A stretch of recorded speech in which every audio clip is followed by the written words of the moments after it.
በክርክር ዲን አይጠራም፣ ዲን አይያዝም።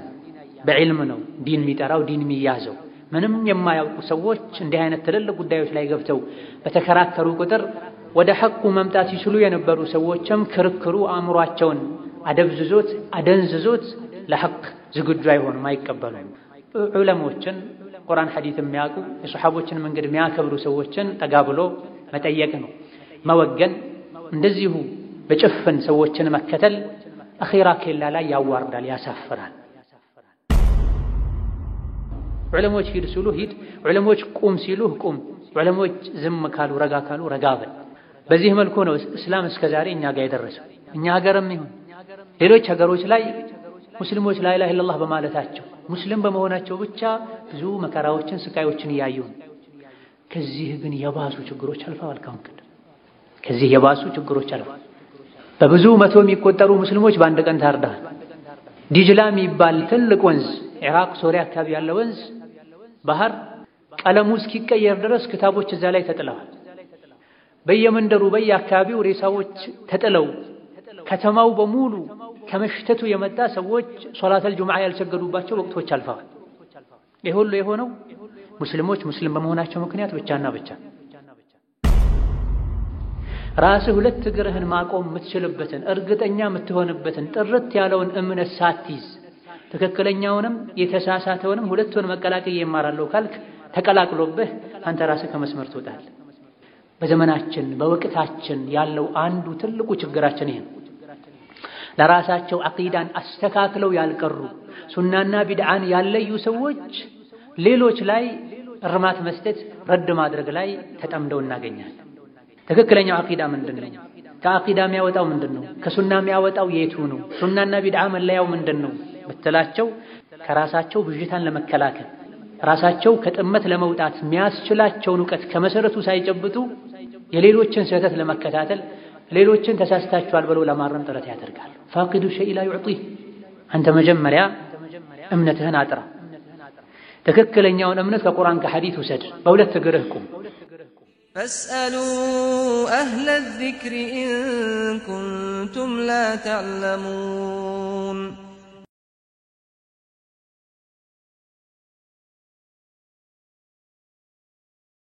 الحمد لله والصلاة والسلام على رسول الله وعلى آله وأصحابه ومن والاه أما بعد السلام عليكم ورحمة الله وبركاته وله سامنت يا العقيدة الواسطية يا مجمر يوم تمهرت لي يا عقيدة الواسطيان كتاب يا الزجاجة شيخ الإسلام ابن تيمية رحمه الله تعالى ترجمات شون بتوسن ملكو أيتنا كشيخ وقا بتوسن ملكو تواوكا እጃችን ላይ ባለው ለዚህ ደርስ በተመረጠው ኪታብ መሰረት ገጽ 5 ላይ وبعد ከሚለው ደርሰናል።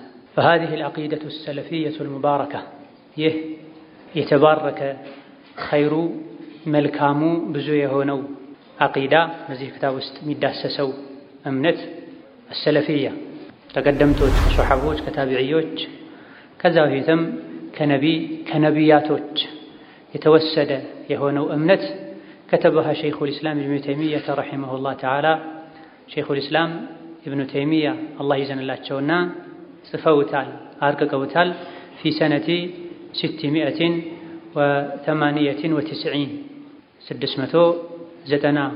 698 ዓመተ ሂጅራ ላይ ነው የጻፉት ያዘጋጁት إجابة لطلب بعض قضاة مدينة واسط إجابة እሺ ብለው لطلب بعض قضاة አንዳንድ ቃዲዎች ሙስሊም ዳኛዎች ስለጠየቋቸው መዲነቲ ዋሲጥ የሚባለው ከተማ ውስጥ ያሉ ቃዲዎች ጠይቀዋቸው في الديار العراقية ዋሲጥ ደግሞ ያለው ኢራቅ ሀገር ውስጥ ነው።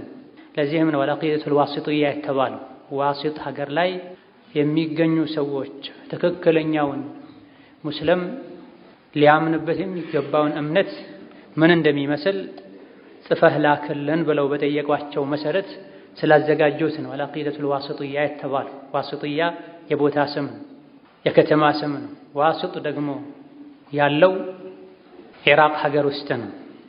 عقب استيلاء دولة التتار عليها ዋሲጥ የሚባለው ሀገር ላይ ተታር የሚባሉ አጥፊ ሰራዊቶች ሀገሪቱን ከተቆጣጠሩ በኋላ ወቀዳኢሂም ዐላ መዓሊም አልሐዳራ የእስላማዊ ስልጣኔ ምልክቶችን ካወደሙ በኋላ ወመዓሂድ አልዕልሚ ወልሂዳየቲ ፊሃ ዋሲጥ ውስጥ የነበረን መዓሂድ አልዕልም የዕልም ተቋማትን ወልሂዳያ ሰዎች ቀናውን ጥሩውን ነገር ለማወቅ የሚረዷቸው የሚያግዟቸው ተቋማትን ካፈረሱ ካወደሙ በኋላ ወተሽሪድህም አዕላም አልፈضል ወአኢመት الدين من ربوعها ወተሽሪድህም ካባረሩ ካፈናቀሉ በኋላ አዕላም አልፈضል ወአኢመት الدين የታላቅነት የመልካምና የጥሩ ነገር ምልክት የነበሩ አርአያ የነበሩ አኢመት الدين የዲን መሪ የነበሩ ሰዎችን من ربوعها ከዋሲጥ ከተማ ከየአካባቢዎቿ እንዲፈናቀሉ እንዲባረሩ ካደረጉ በኋላ ትክክለኛው አቂዳ ለሰዎች ስለጠፋቸው ጀህልና ስለተስፋፋ ፈሸካ ኢለይሂ ቃዲ ዋሲጥ ከተማ ላይ የነበረው ቃዲ ሸክዋ ቀረቡ፣ ስሞታ ችግራቸውን ለኢብኑ ተይሚያ ነገሯቸው። መናሱ ፊሂ ቢቢላድህም እዛ ሀገር ላይ ያሉ ሰዎች ያሉበትን ሁኔታ ፊ ደውለት ተታር የሚባሉ አጥፊ ኃይሎች ወራሪዎች ሀገሪቱን ከተቆጣጠሩ በኋላ ሚን ገለበቲል ጀህሊ ጀህልና የበላይ መሆኑን መስፋፋቱን ወዙልሚ በደል ግፍ መብዛቱን ወዱሩሲ ዲኒ ወልዕልሚ ዲንና እውቀት መፍረሱን የሚገልጽ ስሞታ ላኩላቸው። ዱሩስ ማለት እዚህ ጋር የተፈለገው መፍረስ ማለት መጥፋት ማለት ዒልም ጠፍቷል፣ አካባቢው ላይ ዲን ጠፍቷል፣ ይህ ነው ያለንበት ሁኔታ ብለው በጊዜው ታላቅ ዓለም ኢማም ወደ ነበሩት ኢብኑ ተይሚያ ችግሩን ነገሯቸው። ወሰአለሁ ሁኔታውን ከገለጹ በኋላም የዋሲጥ ቃዲ ዳኛ ለኢብኑ ተይሚያ ጠየቋቸው። አን የክቱበ ለሁ ሪሳላ መልእክትን እንዲጽፉላቸው ተተضመኑ ማ የጅቡ ዐለል ሙእሚኒ ኢዕቲቃዱሁ ፊላህ እያንዳንዱ ሙእምን ላይ አላህን በተመለከተ ማመኑ ማወቁ ግዴታ የሚሆንበትን ነገር የያዘ ወአስማኢሂል ሑስና የአላህን መልካም ስሞች በተመለከተ ወሲፋቲሂል ዑልያ ከፍ ያሉና የተሟሉ የሆኑ መልካም ባህሪያቱን መልካም ስሞቹን በተመለከተ ሙእሚን ሊያምንበት የሚገባውን ሊኖረው የሚገባውን አቋም የሚገልጽ ሪሳላ ኪታብ ጻፍልኝ አሏቸው። ወልኢማኒ ቢኩቱቢሂ ወሩሱሊሂ ወልየውሚል አኺር አላህ ተባረከ ወተዓላ ባወረዳቸው መጽሐፍት ወደ ነቢያት ወሩሱሊሂ አላህ በላካቸው መልእክተኞች ወልየውሚል አኺር በመጨረሻው ቀን ወልቀደሪ ኸይሪሂ ወሸሪሂ በቀደርም በአላህ ውሳኔም በጥሩና በመጥፎ ሙሉ በሙሉ ማመን በተመለከተ የሙእሚን አቋሙ ምን መምሰል አለበት? እንዴት ነው ትክክለኛ እምነት ሊኖረን የሚችለው? በእነዚህ ነጥቦች ዙሪያ ወማ የንበጊ ኢዕቲቃዱሁ ፊ ሶሓበቲ ረዲየላሁ ዐንሁም ሶሓቦችን በተመለከተም እምነታችን ምን መምሰል አለበት? እያንዳንዱ ሙስሊም የነቢ ዓለይሂ ሰላቱ ወሰላም ተከታይ ሶሓቦችን በተመለከተ አቋሙ ምንድን ነው ሊሆን የሚገባው? ወማ የጅቡ አን የኩነ ዐለይሂ አልሙስሊሙ ሚን ኢትባዕ ሱነህ እንደዚሁ ሙስሊም ላይ ግዴታ የሚሆነውን ክፍል ሚን ኢትባዕ ሱነህ ወማ የጅቡ አን የኩነ ዐለይሂ አልሙስሊሙ ሙስሊም ሊኖርበት የሚገባው ግዴታ የሚሆንበት ሚን ኢትባዕ ሱነህ ሱናን ከመከተል አንጻር ትክክለኛው ሱና የቱ ነው? ትክክለኛው መንገድ የቱ ነው? የቱን ነው መከተል ያለብን? ወጅቲናቢል ቢድዓ ቢድዓን ከመጠንቀቅ አንጻርም ከቢድዓ ከመራቅ አንጻርም የሙስሊም አቋም ምን መምሰል አለበት? ቢድዓ ምንድን ነው? ሱና ምንድን ነው? ኢላ ገይሪ ዛሊክ የሚሉ ነጥቦችን በተመለከተ ወሳኝ መሰረቶችን የሚያስጨብጥ ወልአምሪ ቢልማዕሩፍ ወነህይ ዐኒል ሙንከር በመልካም ማዘዝ ከመጥፎ መከልከልን በተመለከተም የሙእምን ድርሻው ምን መሆን እንዳለበት ኢላ ገይሪ ዛሊክ ሌሎችንም ነጥቦችን ያካተተ መልእክት ጻፈልን አሏቸው። ሚማ የሕሱኑ ቢልሙስሊሚ አን የዲነ አላህ ቢሂ እያንዳንዱ ሙስሊም ከሱ ይጠበቃል ይገባዋል የሚባል የሆነ ነገር በሙሉ አንየዲን አላህ ቢሂ ወደ አላህ ተባረከ ወተዓላ ሊቃረብበት ሃይማኖቴ ብሎ ሊይዘው ሊያምንበት የሚገባን ቀውለን ከንግግርም አንፃር ይሁን ወዐመለን ከስራም አንፃር ይሁን ከሙስሊም የሚጠበቁ እምነት ነክ የሆኑ ነገሮችን የሚብራራበት መልእክት ጻፈልን አሏቸው። ሊየኩነ ሚነ ጧኢፈቲ ናጂያ በዚህ አማካኝነት በምትልክልን ደብዳቤ አማካኝነት ከጧኢፈቱ ናጂያ የሆን ዘንዳ በዱንያ ከጥመት በአኺራ ከእሳት ከሚድኑ ቡድኖች ግሩፖች መሆን ይችል ዘንድ ለዚህ የሚያበቃውን ትክክለኛ እምነት የሚያብራራ መልእክት ላከልን አሏቸው። ይሄኔ ነው ፈከተበ ሸይኹል ኢስላሚ ረሒመሁላህ هذه الرسالة ሸይኹል ኢስላም ተይሚያ ይህቺን አቂደቱል ዋሲጥያ የምትባለዋን አጠር ያለች ኪታብ ጻፉላቸው። ፊ መጅሊስን ዋሂድን በአንድ ጊዜ ብቻ አንድ ቦታ ላይ አንድ ቁጭ ባሉበት بعد العصر ከዐሱር ሰላት በኋላ ባለው ባጭር ወቅት من أيام السنة المذكورة ቀደም ሲል መግቢያው ላይ የተጠቀሰው ዓመት ውስጥ ከሚገኙ ቀናቶች መሃል በአንዱ ቀን 698ኛው ዓመተ ሂጅራ ላይ በዚህ ዓመት ውስጥ ካሉ ቀናቶች ውስጥ በአንዱ ከዐሱር በኋላ አንዴ ብቻ ቁጭ ብለው ጻፏት።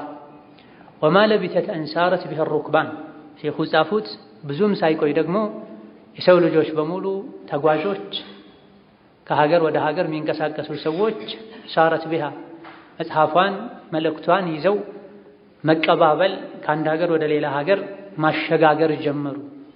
ከሳኢሪ ሙአለፋቲሂ ናፊዓ እንደ ሌሎቹ ጠቃሚ የሆኑ ኪታቦቹ ሁሉ ሼኹል ኢስላም ተይሚያ የሚጽፋቸው ኪታቦች ቁርአንን፣ ሐዲስን፣ የሱሐቦችን የቀደምት የዲን መሪዎችን አቋምና ንግግር መሰረት ያደረጉ ስለሆኑ ሁሉም ጠቃሚዎች ናቸው። ሰዎችም ተቀብለው የሚጠቀሙባቸው የሚቀባበሏቸው የሚያሰራጯቸው ናቸውና ይህችንም መጽሐፍ ሰዎች እንደዚሁ ይቀባበሏት ከሀገር ወደ ሀገር ያሸጋግሯት ጀመሩ። ወተዳረሰሃ ናሱ አንበቦች ማስቀመጥም ሳይሆን ሰዎች እርስ በርሳቸው ተማማሩት፣ ይሄን መጽሐፍ አጠኑት። ወሽተኸረት ኪታቡም ታወቀ ፊ ጀሚዕል አቅጣሪል ኢስላሚያ በሁሉም የኢስላም የሙስሊሞች ሀገራት አካባቢዎች ታወቀ ኪታብ ፊ ሐያቲል ሙአሊፊ ጸሐፊው በህይወት ያሉ ገና ወባዕደሁ ጸሐፊው ሼኹ ከሞቱ በኋላም ኪታቧ ታወቀች ተሰራጨች ይላል። በዚህ መግቢያ የዐቂደቱል ዋሲጥያን መነሻ ውስጧ ላይ ያለውን መልእክት መቼ እንደተጻፈች ለምን እንደተጻፈች መረዳት እንችላለን። ኪታቧ ውስጥ ያለው መልእክት የሰለፊያ አቂዳና እምነት ነው። ሰለፊያ ብሎ ማለት የድሮ አማኞች እምነትና አቋም ማለት ነው። ሰለፊያ ብሎ ማለት የመጀመሪያ የቀደምት ሙስሊሞች እምነትና አቋም ማለት ነው። ሰለፍ ማለት ያለፈ ማለት ነው። ፈጀዐልናሁም ሰለፈን ወመተለን ሊልአኺሪን ከኋላ ለሚመጡት ቀደምቶች አረግናቸው እንዳለው። ሰለፍ በሁለት ይከፈላል፣ ጥሩና መጥፎ ተብሎ። ጥሩና አርአያ ሊደረግ የሚገባው ሰለፍ ቀደምት ከሆነ አሰለፉ ሷሊህ ይባላል። ደጋግ ቀደምቶች ማለት ነው። በኢማን በመልካም ሥራ በዲን ጥንካሬ ያለፉ የቀደሙ እነዚህ ሱሐቦች ናቸው፣ ታቢዒዎች ናቸው፣ ነቢያችን ናቸው የሶላቱ ወሰላም። ከዛ በፊት የነበሩ ነቢያትና ተከታዮቻቸውም ጭምር እዚህ ውስጥ ይገባሉ። በመልካም ነገር በኢማን በተቅዋ በዲን ጥንካሬ ከኛ በፊት የነበሩ በሙሉ ሰለፍ ይባላል። በአንጻሩ ደግሞ መጥፎ ቀደምቶች አሉ። እነ ፊርዓውን፣ እነ ሃማን፣ እነ አቡ ጃህል ከዛም በኋላ የነበሩ በመጥፎ ነገር ደግሞ ከኛ በፊት የነበሩት አሰለፉ ጣሊህ ይባላል። የፊተኛው አሰለፉ አሷሊህ ደጋግ መልካም ቀደምቶች ማለት። እነዚህ ደግሞ በመክፈር አላህን በማመፅ መልእክተኞችን በማመፅ የቀደሙ በመጥፎ ነገር አርአያ የሆኑ አሰለፉ ጣሊህ ይባላል። መጥፎ ቀደምቶች ማለት ቀደም ሲል ያነበብነው አንቀጽ ላይ ፈጀዐልናሁም ሰለፈን ወመተለን ሊልአኺሪን እምቢ በማለታቸው ምክንያት የጠፉ ሰዎች ምንነታቸው ማንነታቸው የተገለጸበት ነው። እምቢ በማለታቸው በመክፈራቸው ጠፍተዋል። ከኋላ የሚመጡ ሰዎች እንዳይጠፉ እነሱን ሊያስታውሱ ይገባቸዋል ማለት ነው። ኢማም ሙስሊም የዘገቡት አተር ላይ ነብዩ ሰለላሁ ዐለይሂ ወሰለም ለፋጢማ እኔ ላንቺ ጥሩ ሰለፍ ነኝ ብለዋታል። እኔ ላንቺ ጥሩ መልካም ሰለፍ ነኝ፣ የኔን ጎዳና ተከተይ፣ በእኔ መንገድ ላይ ሂጂ ማለት ነው። እነዚህ ሰለፍ ማለት ነብዮች፣ የነብያት ተከታዮች፣ የመጨረሻው ነብያችን ሙሐመድ ሰለላሁ ዐለይሂ ወሰለም የእሳቸው ተከታዮች፣ ታቢዒዎች፣ የታቢዒዎች ተከታዮች፣ አራቱ የዲን መሪዎች ከዛም በኋላ የነበሩ ቁርአን ሐዲስን የሚከተሉ በሙሉ ሰለፍ ይባላል። ከፊት ስላለፉ ማለት እነሱን የሚከተል ሰለፊ ይባላል። የነሱን እምነት ይዞ የሚኖር ሰው እምነትህ ምንድነው ሲባል ሰለፊያ ነው ይባላል። ሰለፊያ ነው እምነቴ ይላል። ስለዚህ የሰለፊያ እምነት ማለት የሱሐቦች የታቢዒዎች ዲኑ ሳይበረዝ ሰዎች ስሜታቸውን ሳያስገቡበት በፊት የነበረው ጥርት ያለው እምነት ማለት ነው። ስለዚህ ማንኛውም ሰው እምነቱን ለመግለጽ አስፈላጊ ሆኖ ከተገኘ እምነትህ ምንድነው አቋምህ ምንድነው ሲባል ሰለፊያ ቢል ችግር የለውም። ይሄንንም ቀደምቶች ክታቦቻቸው ላይ ታላላቅ ሰዎችን ሲገልጹ ካነ ተቂየን ነቂየን ወሪዐን ሰለፊየን ብለው ገልጸዋል። እነ ኢማሙ ዘሀቢ ሌሎችም ስለ አቡ ዩሱፍ አልፈሰዊ ሲናገሩ ኢማሙ ዘሀቢ በፍልስፍና ማይጠረጠሩ ሰው ነበሩ። አቡ ያዕቁብ ይልቅ ሰለፊ ሰው ነበሩ ብለዋል። በአራተኛው ክፍለ ዘመን የነበሩ በሶስተኛው ክፍለ ዘመን የነበሩ የዲን መሪዎችን ከዛ በኋላ የነበሩ የዑለሞችን ታሪክ የሚጽፉ ዑለሞች ሰለፊ ነበር ያሉ አድንቀዋል። ኢብኑ ተይሚያም ረሂመሁላህ ተዓላ ይህንን ክታብ ያዘጋጁ ሰው አንድ ሰው ራሱን እምነቱን አቋሙን ወደ ሰለፊያ ወይም ደግሞ ወደ ሰለፎች ማስጠጋቱ ነውር አይደለም፣ ሚተች አይደለም፣ ኧረ እንደውም ግዴታ ነው ብለዋል። ሌላ አስፈላጊ ሆኖ ሲገኝ እምነትን ለመግለጽ እምነትን ለማሳወቅ እምነትህ ማን ነው ምንድነው ወደሚለው ከተገባ አሊያ ደግሞ ነገሮች ከተቀላቀሉ እኔ ከኋላ የመጣን ነገር አልፈልግም፣ የሰለፊያ መንገድ ላይ ብቻ ነው የምሄደው ማለት ነው። የሰለፊያ ተቃራኒ ኸለፊያ ነው። የሰለፊያ ተቃራኒው ኸለፊያ ነው። ኸለፊያ ማለት ከኋላ የመጡት የፈጠሩት ፈጠራ የነሱ አካሄድ ማለት ነው። ሰለፊያ ማለት ደግሞ በሰላም ያለፉ ከጌታቸው የተገናኙ በኢማን በመልካም ሥራ እኔን የቀደሙ የነቢይ የሱሐባ የታቢዒ እምነትን የምከተል ማለት ነውና ነገሮች መቀላቀል የለባቸው። ሰለፊያ ማለት ንጹህ የሆነ ኢስላም ማለት ነው። ሰለፊያ ማለት ሱና ማለት ነው። ይሄን የሚያወግዘው የሚጠላው እንዲህ ሲባል የሚበረግገው ወይም ጀህልና ያለበት ሰው ነው። ሰለፊያ የሚለውን ቃሉን ትርጉሙን ያላወቀ ታዲያ ደግሞ ሰለፊያ ውስጥ ያለውን እምነት ማይፈልግ ሰው ከሁለቱ አንዱ ነው የሚሆን። ወይም ጃሂል ነው፣ ምንም አያውቅም፣ ትርጉሙንም አያውቀውም። ሐዲስ ላይ ነብዩ ሰለላሁ ዐለይሂ ወሰለም ለፋጢማ እኔ ላንቺ ጥሩ ሰለፍ ነኝ ብለዋታል።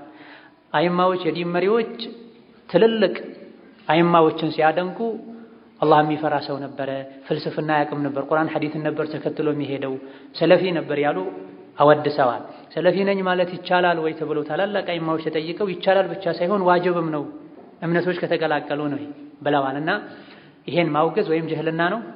ወይም ደግሞ በሰለፎች መንገድ ተገድቦ መሄድን ማይፈልግ ዲኑ ላይ እንደፈለገ ሆኖ መኖር የፈለገውን አይነት አቋም መከተል የፈለገውን ነገር ማራመድ የሚፈልግ ሰው የሚጠላው እንጂ ዒልም ያለው አቅል ያለው በትክክል ለዲኑ የሚጨነቅ ሱናን የሚወድ ሰው ይሄን አይጠላም ነው። ይህ እንዳለ ሆኖ መቼ ነው አንድ ሰው ሰለፊ ነኝ ማለት ያለበት? እንዲሁ መንገድ ላይ ላገኘው ሰው ሁሉ አንተ ምንድነህ እኔ ሰለፊ ነኝ ይበለው፣ ወይም ደግሞ የሆነ ነገር በጻፈ ቁጥር ሁሉ እኔ ሰለፊ ነኝ ይበል። የመለያ ሰበብ ያድርገው ማለት አይደለም።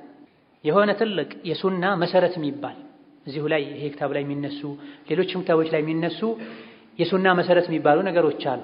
በአላህ ማመን፣ በመላእክቶች ማመን፣ በመጽሐፍት ማመን፣ በአኺራ ማመን፣ የሱሐቦችን ክብር መጠበቅ፣ መሪህን አምፀህ ሙስሊም መሪህን አምፀህ መውጣት አይቻልም ብሎ ማመን ኢላ ገይሪ ዛሊክ የሱና መሰረት የሚባሉ ነገሮች አሉ።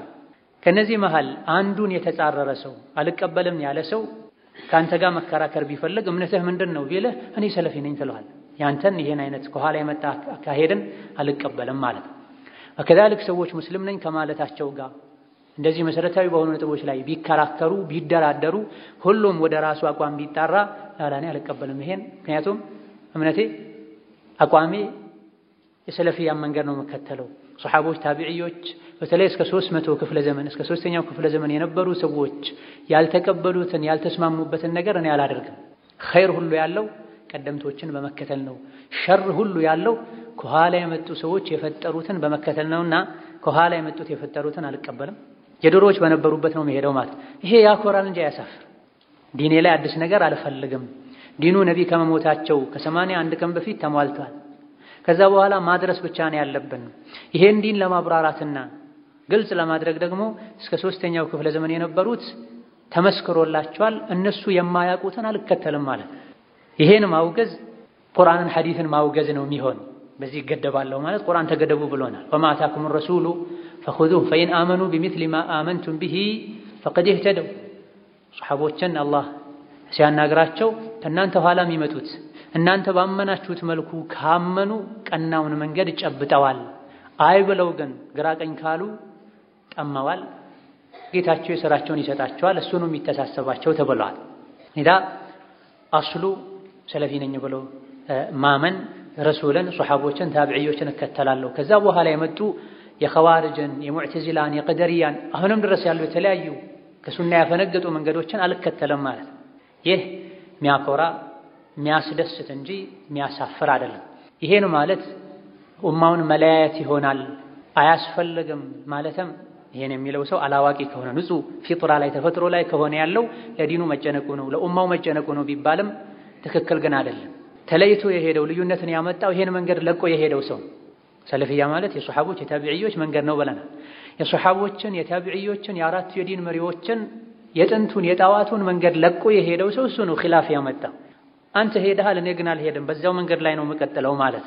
ሌሎች ስሞች ናቸው፣ ሌሎች ቅጽል ስሞች ናቸው፣ የፍርቃ የአንጃ ስሞች ናቸው ሚለያዩት የሚያሳፍሩት። ሁወ ሰማኩም አልሙስሊሚን ኢስላም ከሚለው ሙስሊም ከሚለው ዒባደላህ ከሚለው አሷሊሒን ከሚለው ውጪ ሌላ ስምን ለራሱ ለጥፎ ወደዛ የሄደ የጃሂልያ መገለጫ ያለበት እሱ ነው።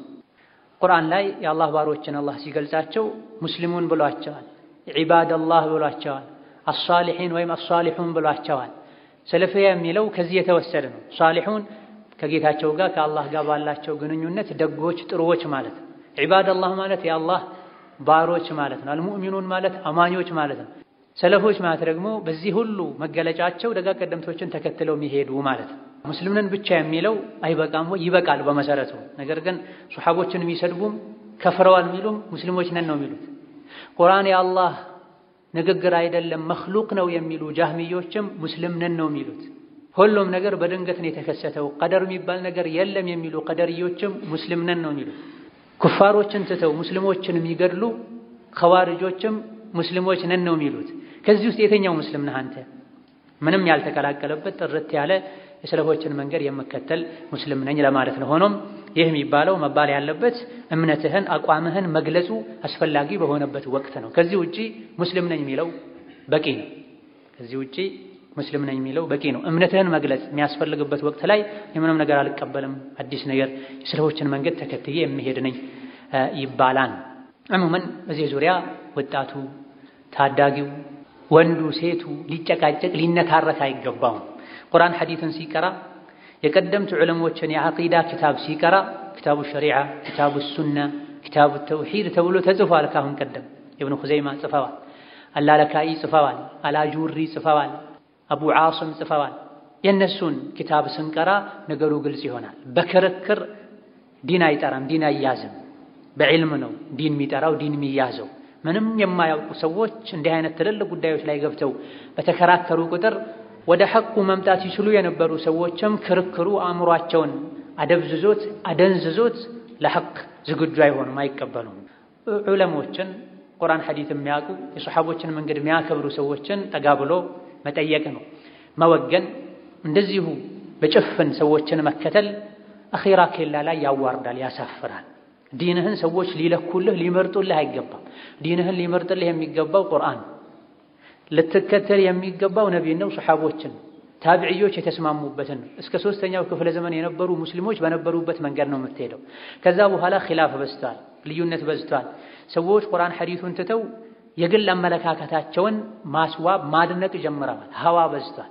ይህ ሰው የሚለካው በቁርአን በሐዲስ፣ የሰዎች ንግግር በቁርአን በሐዲስ ይለካል።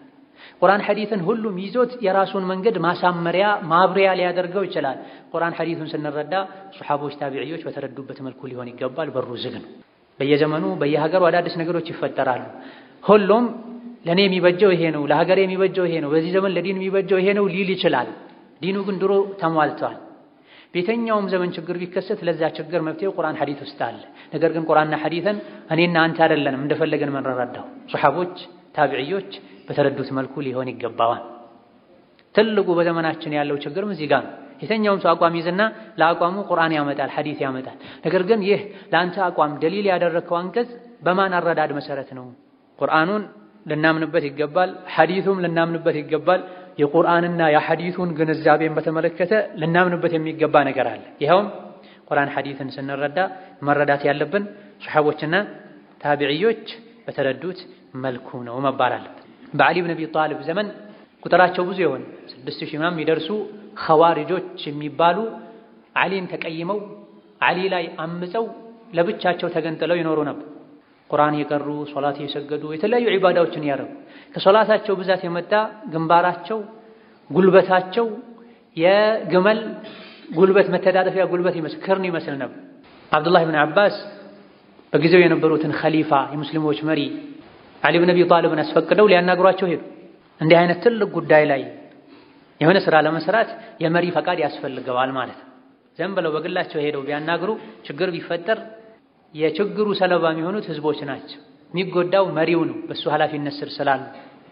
አብዱላህ ብን አባስ ፈቃድ ካገኙ በኋላ ያማረ ልብስ ለብሰው ሽቶ ተቀብተው ካሉበት ከተሰበሰቡበት ሄደው አስፈቀዷቸው ሊያናግሯቸው። ምን ፈልገህ መጣህ አሏቸው። ላናግራችሁ። ምንድነው ችግራችሁ? ለምንድነው ከኡማው ተገንጠላችሁ የወጣችሁት አሏቸው። ተገንጥለን የወጣ ነው ዓሊ ብን አቢ ጣሊብ ይሄን ስላደረገ ነው አሏቸው። ለያዙ ተቋምም የቁርአን ማስረጃ መጡላቸው። ወመን ለም يحكم بما انزل الله فاولئك هم الكافرون هم الفاسقون هم الظالمون አሏቸው። ዓሊ ብን አቢ ጣሊብ በዲን ጉዳይ ላይ ሽማግሌዎች እንዲፈርዱ አድርጓል። ቁርአን ላይ ደግሞ አላህ ካወረደው ውጪ ባለ ሸሪዓ መመሪያ የተዳኘ ከፍሯል፣ አፈንግጧል፣ በድሏል ተብሏልና ይሄ ሁሉ ለዓሊ ይገባዋል ከሱ ጋር እንሆነም ማለት። አብዱላህ ብን አባስ ረዲየላሁ ዐንሁ ወአርዳህ ለእያንዳንዱ ላነሱት ጉዳይ መልስ ሰጧቸው። አላህ ተባረከ ወተዓላ በአንዳንድ ጉዳዮች ሽማግሌዎች እንዲፈርዱ ፈቅዷል። يحكم به ذو عدل منكم ሐጅ ላይ ሆኖ ኢሕራም ላይ ሆኖ ማይፈቀደን እንስሳ ያደነ ተመሳሳይ ካለው ከቤት እንስሳት ውስጥ ተመሳሳዩን ይክሳል። ተመሳሳይ ከሌለው ደግሞ እሱን የሚተካው ይህ አይነቱ እንስሳ ነው ብለው ሁለት ሰዎች አስተዋይ የሆኑ ዕውቀት ያላቸው ሰዎች ይፈርዱና ይካሳል ብለው የአላህ ሐቅ ላይ ሐጅ ላይ ዑምራ ላይ ዒባዳ ላይ ሰዎች እንዲፈርዱ አላህ ከፈቀደ የሰው ደም ላይ ሰዎች እርስ በርስ በተጋጩበት ጉዳይ ላይ ሽማግሌ የማይፈርድበት ምክንያት ምንድነው አሏቸው። ተመለሱ። አክል ሐል ረጅም ነው እነሱ ያነሱት። አሚረል ሙእሚኒን የሚለውን ድርድር ላይ ከራሱ ላይ አውርዷል። ስለዚህ አሚረል ሙእሚኒን ካልሆነ አሚሩል ፋሲቂን ወይም አሚሩል ካፊሪን ነው ከሱ አንሆንማ። ከዚህ የተሻለ ግልጽ የሆነ እዚህ ደረጃ የማያደርስን ማስረጃ መጥቶላቸው ነብዩ ሰለላሁ ዐለይሂ ወሰለም ሱልሑል ሁደይቢያ ላይ ውል የተፈራረሙ ሳለ ሙሽሪኮችን ወክሎ የመጣው ሰው ውሉን ሲጻጻፉ ሙሐመዱን ረሱሉላህ ሲባል ቢስሚላሂር ረህማኒር ረሂም ሲባል አልቀበልም ብሏል። ቢስሚላሂር ረህማኒር ረሂም የሚባለውን አሰርዞ ቢስሚከ አላሁመ በሉ አርረህማን ረሂም እንደሆነ አናቅም ብለዋል። ነብይ ተቀብለዋል። ሙሐመዱን ረሱሉላህ የሚለውን ረሱሉላህ ብትሆን ለምን ካንተ ጋር እንደራደራለን? ረሱሉላህ የሚለውን አጥፋና ሙሐመድ በል ሲሏቸው እሺ ብለው ረሱሉ ሰለላሁ ዐለይሂ ወሰለም ረሱሉላህ የሚለውን ትተዋል። መጨረሻ ላይ ሁሉ አልሰርዝም ብለዋቸው አሳዩኝ የቱ ጋር ነው ረሱሉላህ የሚለው እኔ ሰርዛለሁ ብለው ራሳቸውን የሰረዙት ነብዩ ሰለላሁ ዐለይሂ ወሰለም ረሱሉላህነታቸውን ነብይ መሰረዛቸው ከረሱልነት አላወጣቸውም። ዓሊ ብን አቢ ጣሊብ እዚህ ጋር አሚረል ሙእሚኒን የሚለውን ለሱልህ ብለው መተዋቸው አያወጣቸውም ብለው ለእያንዳንዱ ነገር መልስ ሰጥተዋቸው 4000 የሚደርሱት ተመልሰዋል። 2000 በዛው ቀጥለዋል። ባህሉን መጀራ በርካታ ምሳሌዎችን ማምጣት ይቻላል። ሁሉም በራሱ ግንዛቤ ከሄደ ቁርአን ይዞ ገደል ይገባል። ከሙስሊሞች ተገንጥለው ለመውጣት ዓሊን ለማክፈር ሰበብ የሆናቸው ቁርአን ወመን ለም يحكم بما انزل الله فاولئك هم الكافرون ብለው ተረተውት ማለት ነው። ነገር ግን አብዱላህ ብን አባስ መተው ግንዛቤያቸውን ሲያስተካክሉላቸው አንዱ ቁርአን አንቀጽ በሌላው እንደሚፈሰር በነብዩ ሥራ ሲራ እንደሚፈሰር አሳይተዋቸው ተመልሰዋል። በሩን ክፍት ካረግነው ሁሉም እንደፈለገ መረዳት ከቻለ ዲኑ ይበላሻል፣ ሰዎች እርስ በርሳቸው ይባላሉና ይህ እንዳይመጣ በአንድነት እንድንጓዝ አላህ ያዘዘን አንድነት እንዲገኝ ቁርአን ሐዲስን ስንረዳ በፈለግነው መልኩ መረዳት አንችልም። በዚህ ዙሪያ ነቢ ምን ብለዋል፣ ሱሐቦች ምን ብለዋል፣ ታቢዒዎች ምን ብለዋል? ይህ ነው የሚያስፈልገው። ይህን የምንለው በእርግጥ የዓቂዳ ጉዳዮች ላይ ነው። የፍቅህ ጉዳይ ላይ በየወቅቱ አዳዲስ ነገሮች ሲፈጠሩ ቁርአን ሐዲሱን መሰረት አድርገን ብቃቱ ካለን ለአዳዲስ ነገሮች ወቅታዊ ምላሽ ልንሰጥ እንችላለን። ዓቂዳ እምነት ይህ ይቻላል ይህ አይቻልም ብለን የምናምንባቸው ጽኑ ግልጽ የሆኑ ነገሮች አሉ። እነዚህ ዘመን ሀገር አይሽራቸው። ከሱሐቦች ጀምሮ እስከ ዛሬ የዓቂዳ የእምነት ጉዳዮች የታወቁ ግልጽ ናቸው። በዛ ጉዳይ ላይ አዲስ ነገር አምጥቶ አንድ ሰው ከቁርአን ማስረጃ አግኝቻለሁ ቢል የለም አናምንም። አብዱላህ ብን አባስ ይሄን ቀርቶታል። አንተ ደሊል ብለህ ያቀረብከው ለአዲስ አቋሙ ማስረጃ ያረከውን አብዱላህ ብን ዑመር ቀርተውታል፣ ኢብኑ አባስ ቀርተውታል፣ አቡ ሁረይራ ቀርተውታል። ይሄን አልተረዱም፣ እንተዋለን። ነብዩ ሰለላሁ ዐለይሂ ወሰለም እናንተ ከበላዮቻችሁ ትማራላችሁ፣ ከናንተ በኋላም ያሉ ከናንተ ይማራሉ ብለዋል ሐዲስ ላይ። ዲንን ዓቂዳን በተመለከተ ማንም ከመሬት ተነስቶ የፈለገውን ፋህም ግንዛቤ ይዞ መጓዝ አይችልም። ከዚህ አንፃር ነው ሰለፊያ የሚለው ያስፈለገው።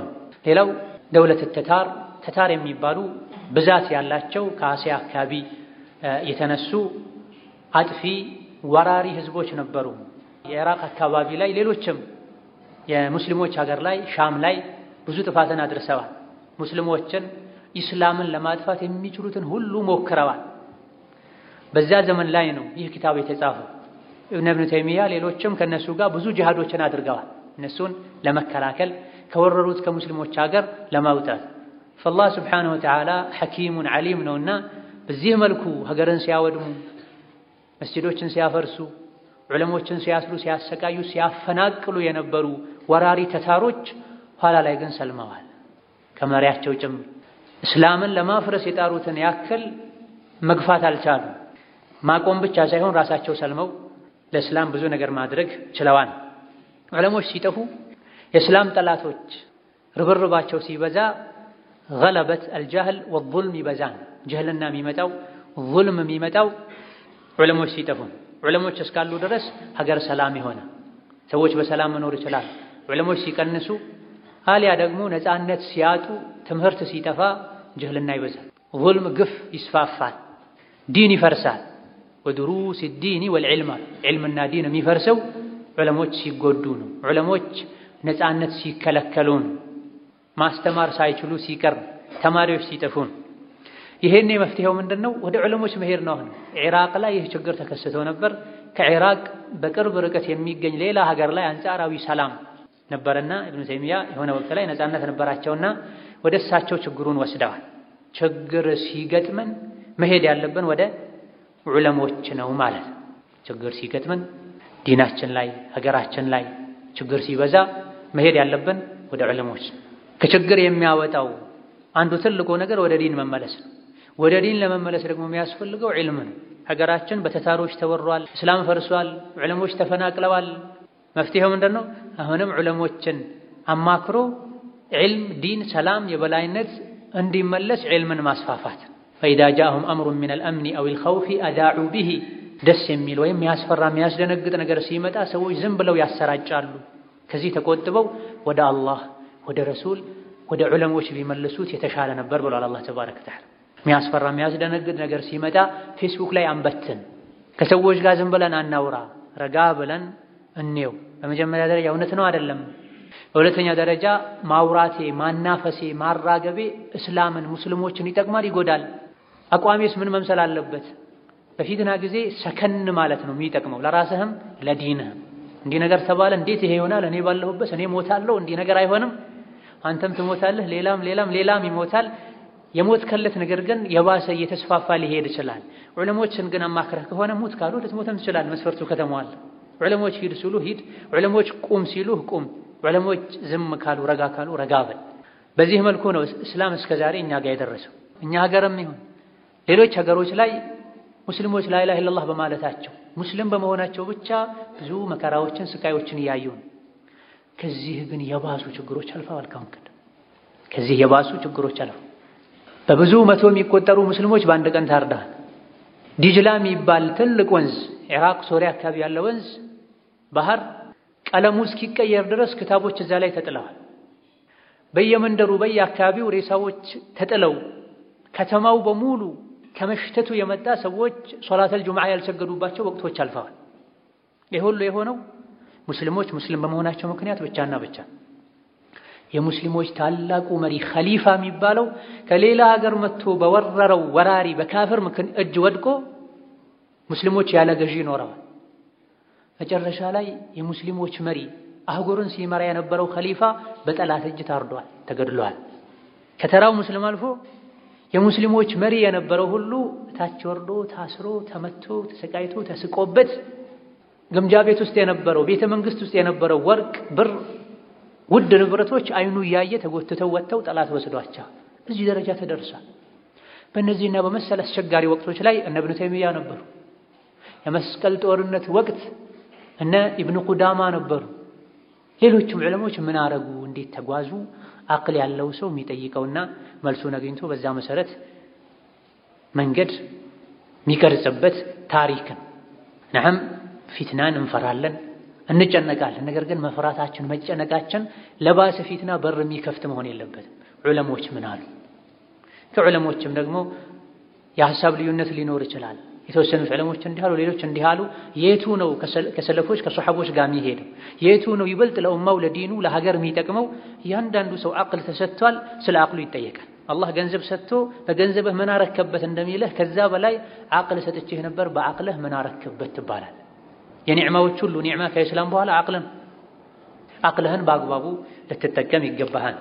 ኢዘን ሼኹ ረሒመሁላህ ተዓላ ይቺን ኪታብ ሪሳላ የጻፉት እንደ ሂጅራ 698ኛው ዓመት ላይ ኢራቅና አካባቢዎቿ ላይ ተታር የሚባሉ ወራሪዎች በጊዜው የእስላም የሙስሊሞች ጠላት የነበሩ ሰዎች የእውቀት መዓሂዶችን ተቋማቶችን በማፍረሳቸው ዑለሞችን በማፈናቀላቸው ምክንያት የአካባቢው የሀገሩ ህዝቦች በጅህልና በዙልም ተውጠው ስለነበረ ለዚህ መፍትሄው ዒልም ስለሆነ ወደ ነበሩበት እምነት ጥንካሬ እንዲመለሱ አስማኡ ሲፋትን በተመለከተ በአላህ ማመንን በተመለከተ አርካነል ኢማንን በተመለከተ እንደዚሁ ደግሞ ሱናን ቢድዓን በተመለከተ በመልካም ማዘዝና ከመጥፎ መከልከልን በተመለከተ ሙስሊም ሊኖረው የሚገባውን አቋም የሚገልጽ ሪሳላ አጠር ያለ መልእክት ላከልን ተብለው ነው የጻፉት።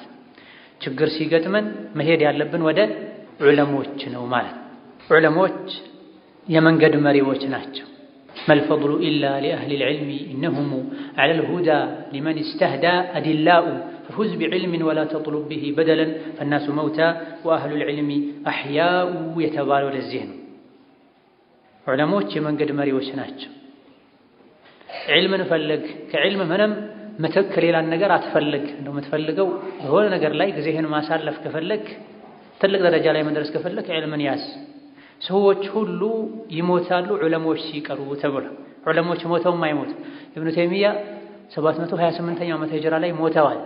አሁን ያለነው 1441 ላይ ነው ያለነው።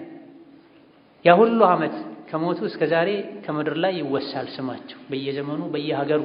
ከሙስሊሞች አልፈው ካፍሮች ፈረንጆች የኢብኑ ተይሚያን አቅልና አስተሳሰብ በዩኒቨርሲቲ ደረጃ ያስተማሩት ኢማም ሻፊዒ ይባላል፣ ኢማም አሕመድ ይባላል፣ አቢ ሁረይራ ይባላል፣ አቡበክር ይባላል። ዒልም ያለው የዒልም ጎዳና ላይ ስራ ሰርቶ ያለፈ አይሞትም ቢሞትም። በአንጻሩ ደግሞ ጃሂል የሆነ ለራሱ ለዲኑ የማያቅ በቁም ያለ ሞቷል። ማን ነው የት ነው ምን አረገ አይታወቅም። ለዛ የዒልምን ደረጃ ለናቅ ችግር ሲገጥመን ወደ ዑለሞች ልንሄድ ይገባናል።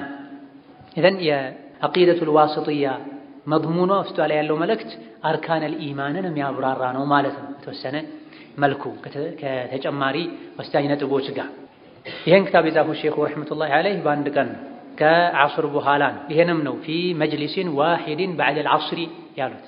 ከዐስር በኋላ አንድ የቁጭ ባሉበትን የጻፉት ያውም ቁርፉሳ የሚባል አቀማመጣል ቁጢጥ ብለው ቁጭ ብለው ነው የጻፉት።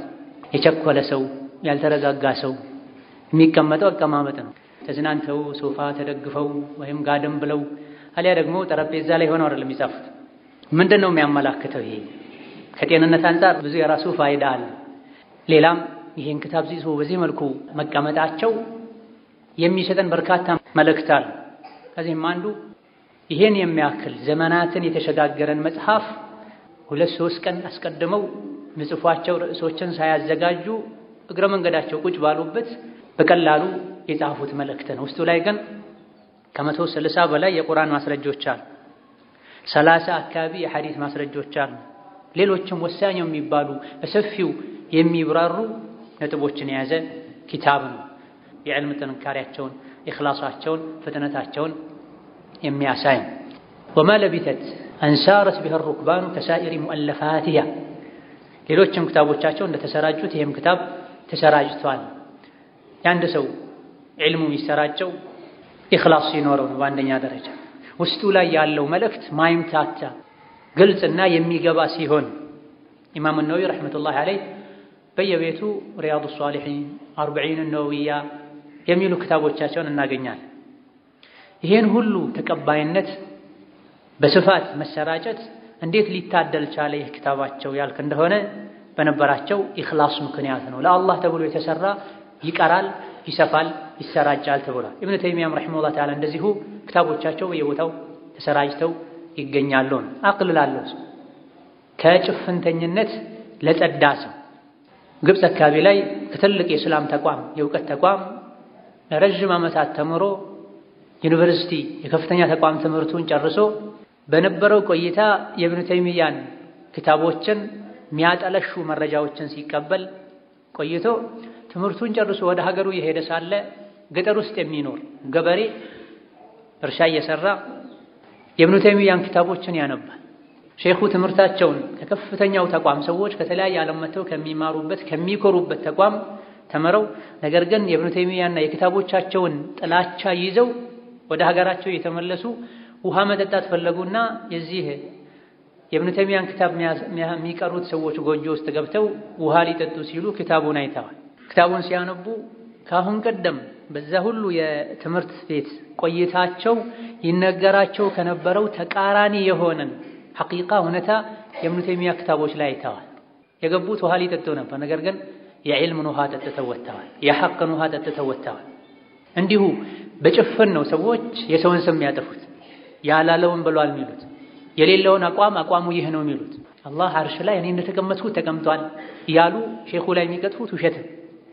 ሼኹ ኪታብ ላይ አቂደቱል ዋሲጥያም ላይ ይሁን ሌሎች ላይ አቂዳን በተመለከተ አንድ ቁርአንን ሐዲስን ሱሐቦችን የሚኻልፍ ነጥብ የለም አለ የሚል ሰው 3 ዓመት 4 ዓመት 20 ዓመት ሰተናል ያምጣላችሁ።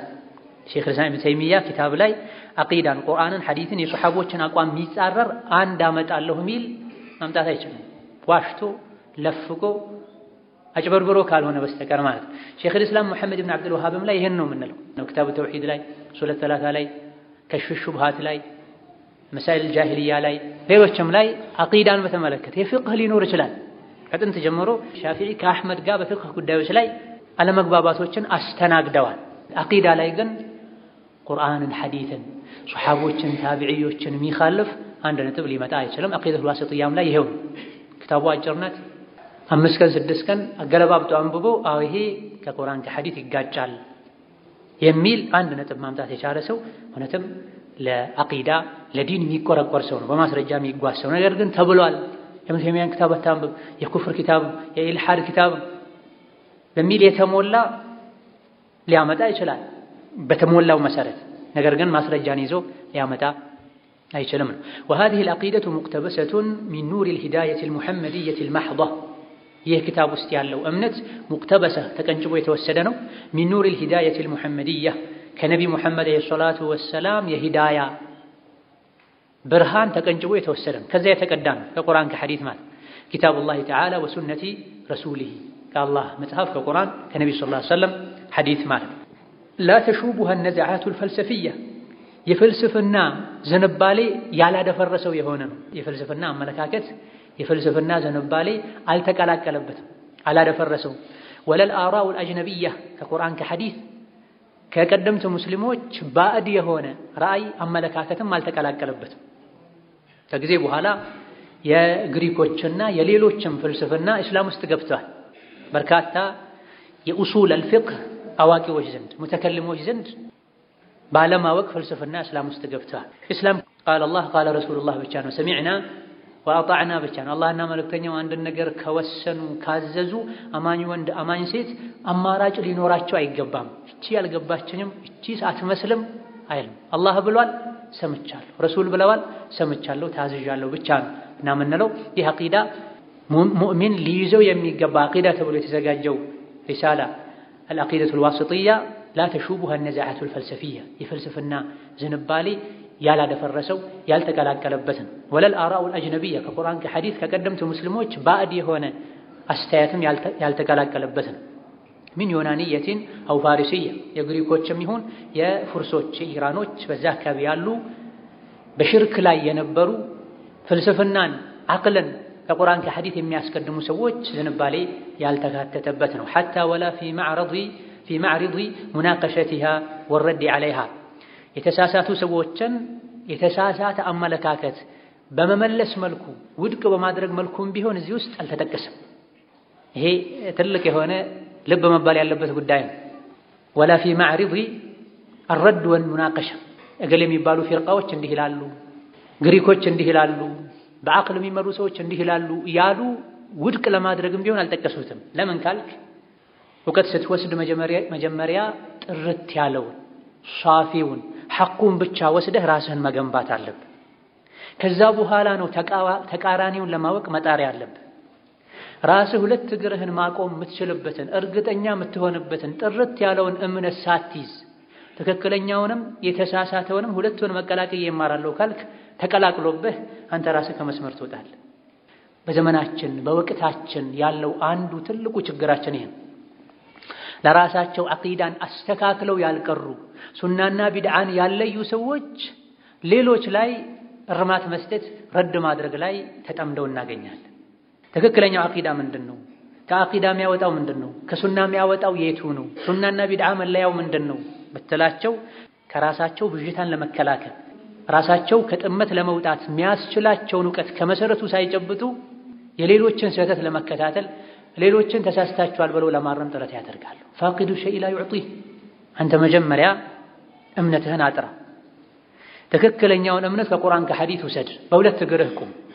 ከዛ በኋላ ሐቅን የሚጻረሩ ሰዎችን በተመለከተ ዕውቀቱ ብቃቱ ካለ ስርዓቱን በጠበቀ መልኩ መስፈርቱን አሟልተህ ባጥልን አጋልጥ። ሰዎች ወደ ሐቅ እንዲመጡ ከባጥል እንዲሸሹ አድርግ። ነገር ግን እዚህ ጋር ሁለት ገጽ ከአንድ ክታብ ከቀሩ በኋላ እኔ የት ነበርኩኝ ወደፊት እስከዚህ ስህተት እንዴት ነው የምጠበቀው ሳይሆን ለካ ገሌ ችግር አለባቸው በዛ ዙሪያ ትንሽ የጽሑፍ ልጻፍ ሆኗል ነገር ይሄ ትልቅ ስህተት። ለዚህ ብቃት ያላቸው ዑለሞች ስራቸውን ይስሩ፣ አደቡ ስርዓቱ ተጠብቁ። ነገር ግን ሁሉም ጀማሪ ከወንድ አልፎ ሴቶች ሁሉ ሳይቀሩ ረድ ማድረግን ይዘዋል። ረድ ሐቅ ነው፣ ዳዕዋ ነው፣ አምር ቢልማዕሩፍ ነህይ ዐኒል ሙንከር ነው። የተሳሳተ ሰው ላይ ረድ ማድረግ ስህተት መሆኑ ከተረጋገጠ አደቡ በተጠበቀ መልኩ ንያ ተስተካክሎ ረድ የምታደርግበትን ሰው የስብዕናውን የሙስሊምነቱን ክብር ሳትገፍ ረድ አድርግ። ዓላማ ሐቁን ግልጽ ማድረግ ለሐቅ መከላከል ከሆነ ነገር ግን ማን ነው ረድ የሚያደርገው? ብቃት ያላቸው ሰዎች መሆን አለበት። ጀማሪ የሆነ ሰው ስህተት ያለው ስህተት ላይ ሆነ ይችላል፣ መንገዱ ላይ ሊሳሳት ይችላል። ወህሉ መጀራ መሰለ የሆኑ ወሳኝ ነጥቦች አሉና እዚህ ጋር ሼኹ የተሳሳቱ አቋሞችን ኪታብ ውስጥ አላካተቱም፣ አልጠቀሱትም። ለምን ካልክ መጀመሪያ ራስህን ገንባ፣ ትክክለኛውን ወቅ። ትክክለኛውን ካወቅክ በኋላ ስህተቱን ወቅ። ሐቁንም ባጥሉንም ካወቅክ በኋላ ሐቁን ተከተል፣ ወደ ሐቁ ተጣራ፣ ባጥሉን ተጠንቀቅ፣ ከባጥሉ አስጠንቅቅ። ይሄን ሳታሟላ ሰው የሌለውን አይሰጥም።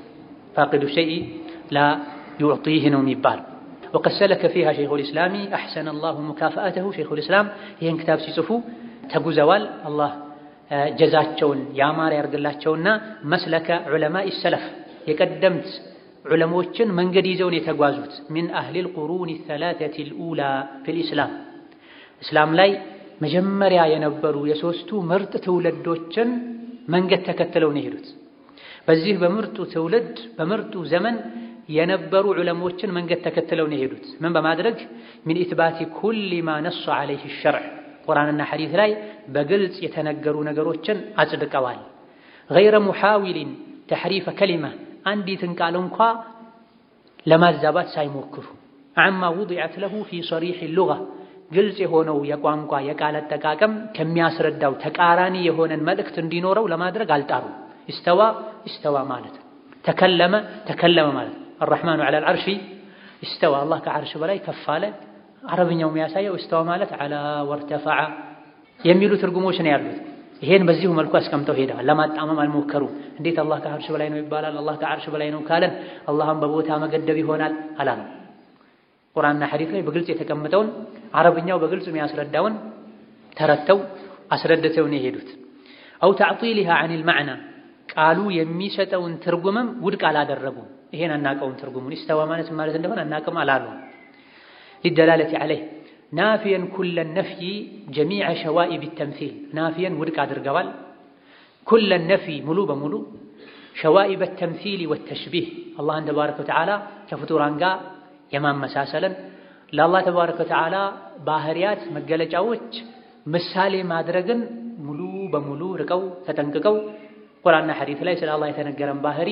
ቋንቋው በሚያሳየው መልኩ አስቀምጠው አልፈዋን عملا بقوله ለዚህ ያበቃቸው ምንድነው ካልክ ተግባራዊ ለማድረግ ብለው ነው بقوله تعالى የጌታችንን ቃል ليس كمثله شيء እሱን የሚመስል ማንም ምንም የለም የሚለው የጌታችንን ቃል መሰረት በማድረግ ስለ አላህ የሚናገሩ ስለ አላህ ባህሪያት የሚናገሩ አንቀጾችን በግልጽ አስቀምጠው ብቻ ነው ያለፉት ነው ከሌሎች በተቃራኒ ስለ አላህ ረህመት የሚናገረውን አንቀጽ ጸጋን ለመስጠት ይፈልጋል ብለው ፈስረውታል ረህመት ከሆነ የድክመት ምልክት ነው የሰው ልጅ ሲያዝን ማድረግ የሌለበትን ስለሚያደርግ አላህ ያዝናል ካለን አላህ ይደክማል ማይፈልገውን ያደርጋል ማለት ነው ብለው ተፈላስፈዋል ሼኹል እስላም ይሄን አላረጉ አላህ ያዝናል ከሱ ጋር በሚሄድ መልኩ አላህ ተባረከ ወተዓላ ይሰማል ከሱ ጋር በሚሄድ መልኩ አላህ ያያል ከሱ ጋር በሚሄድ መልኩ ለሱ በሚገባው መልኩ አላህ ያያል አላህ ይሰማል አላህ ይናገራል ቁርአን ላይ ነው የተነገረው ይሄው ኪታብ ላይ እስከነ ተፍሲሩ እስከነ አንቀጹ የሚብራራ ይሆናል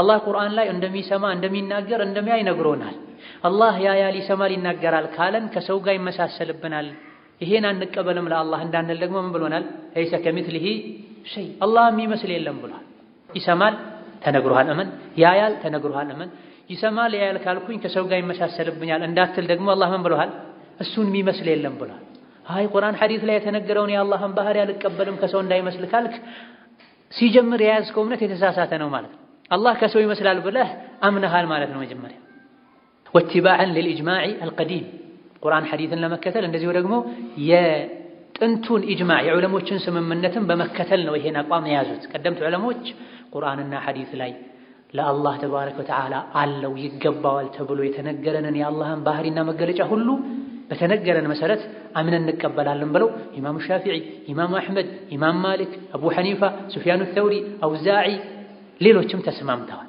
ስለ አላህ የሚናገሩ የቁርአን የሐዲስ አንቀጾች ጥቅሶች ባሉበት ነው ተተርጉመው የሚታለፉ ቁርአን ሐዲሱ ላይ የተነገረውን ማዕና አናዛባውም ትርጉም አልባ አናደርገውም ቁርአን ሐዲስ ላይ የተነገረውን መልእክት ሸሽተን ቁርአን ሐዲስን ወደ ማስተባበል አንሄድም فضلا عن دلاله العقل على ذلك ቁርአን ሐዲስ ላይ እንዳለ ሆኖ በተጨማሪ ደግሞ አቅለም የሚያጸድቃቸው ነገሮች አሉ አላህ ረሂም አዛኝ አይ አላህ አዛኝ ነው ካለን አላህ ከፍጡራን ጋር ይመሳሰላል አዛኝ ነው አለም ካለን ማን ነው ዝናብ የሚያዘንበው ማን ነው ልጅ የሚሰጠው ማን ነው ርዝቅ የሚሰጠው ልጅ መስጠቱ ዝናብ ማዝነቡ የምን ምልክት ነው የእዝነቱ ምልክት ነው ኢላ غير ذلك ያሉ አቅል የሚያጠናክራቸው ማስረጃዎችም ጀምራለሁ አላህ ተዓላ ሰላም አለይኩም ወራህመቱላሂ